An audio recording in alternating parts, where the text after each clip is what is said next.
Redfin, Zillow came out with an analysis that the San Francisco Bay Area is 165% more to buy than to rent. And they started saying that renting is much cheaper in San Francisco Bay Area as compared to buying. And then obviously 3 newspapers here and NBC and all the news media, they all jumped at it and they published the news. One of my friends called me and said, Amol, did you see how San Francisco has become completely unaffordable? I'm going to try to explain that. Hi, I'm Amol Heda with Keller Williams Bay Area Estates and author of Thriving Through Ownership.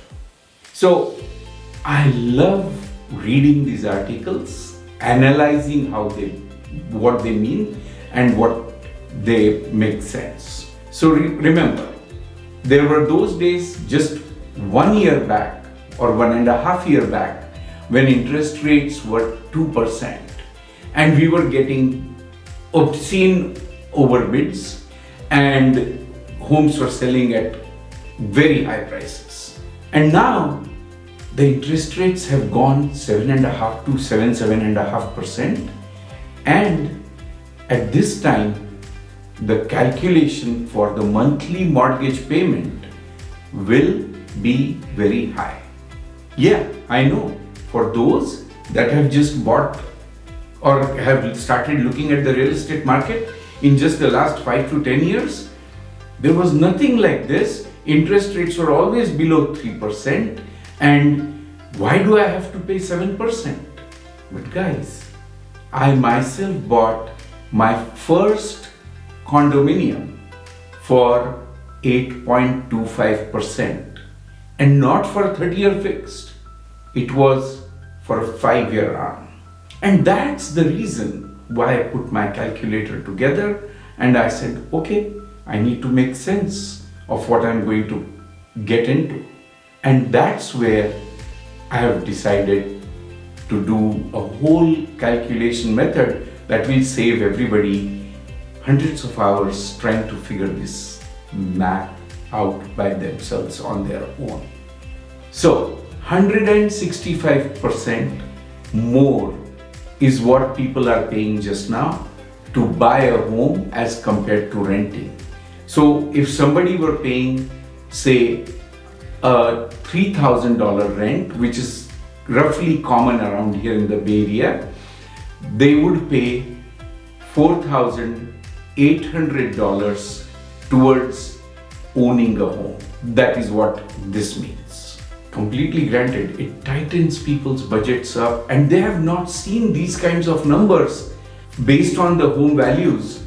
I mean, they would downgrade their home size. If they were to pay a $3 million price for a home or a $4 million price for a home, they would go buy a $2.5 million home.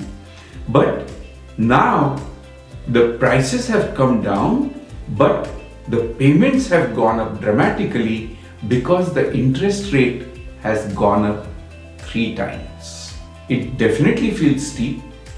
And for those people who are new entrants in the home buying market, this feels like a payment shock. I mean, Bay Area is anyways a payment shock. Like the rest of the country, the median home price is $371,000.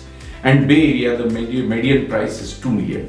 So rather than trying to explain why these prices are the way they are, these newspapers started bashing the Bay Area housing market and the interest rate. Guys, the interest rates that you are seeing are probably normal. They are not 18% yet, and they just got off the 2%. So if you did not buy your home when the interest rate was 2%, don't blame it on the lender. Blame it on yourself, right? So let's analyze what is happening with this 165% higher business. And yet, can you imagine, when I write offers, I'm not the only one writing an offer on a property. I am getting beat out on almost, I write about 4 to 5 offers each week for my clients, and I cannot lay hand on every property that I write an offer on. So that means the market is strong and they are still thinking that this price and interest rate is right. So last year, when the interest rates were in the 2 and people were just going and crazily bidding 2.8, or that is what people call that as crazy bidding, for a house that was listed at $1.8 million, so $1 million overbid, and people were saying the market is crazy. I said no. As an expert, you owe an explanation from me. The market is not crazy. It's factoring in the interest rate and what people can afford. It's factoring in the stock market prices and the incomes that people are getting. So the income here in the Bay Area is not just the salary.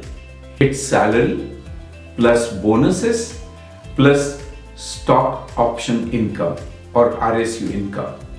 Remember, last year the stock market was at a total peak, and that peak made people file W-2s based on the stock option income that they saw last year.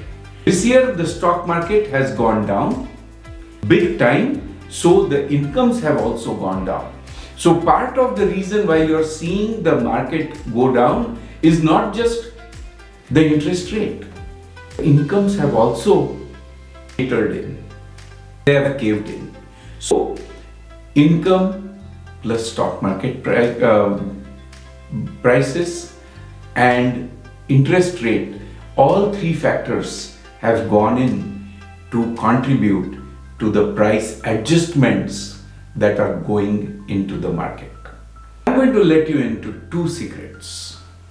Number one, because the interest rate has jumped, you are going to see an increased tax break.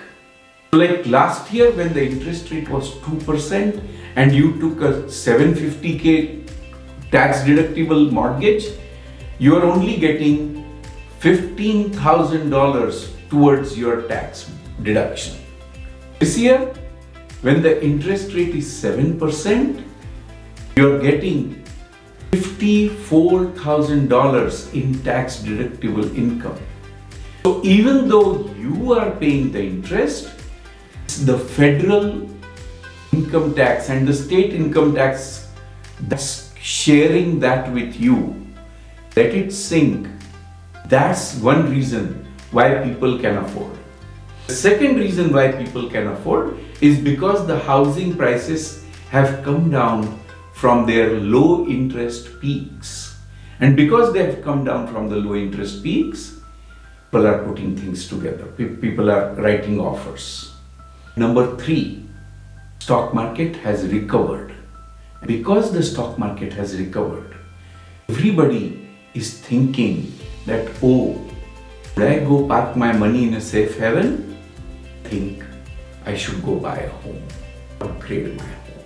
With COVID, everybody realized they needed a home and they needed a big enough home.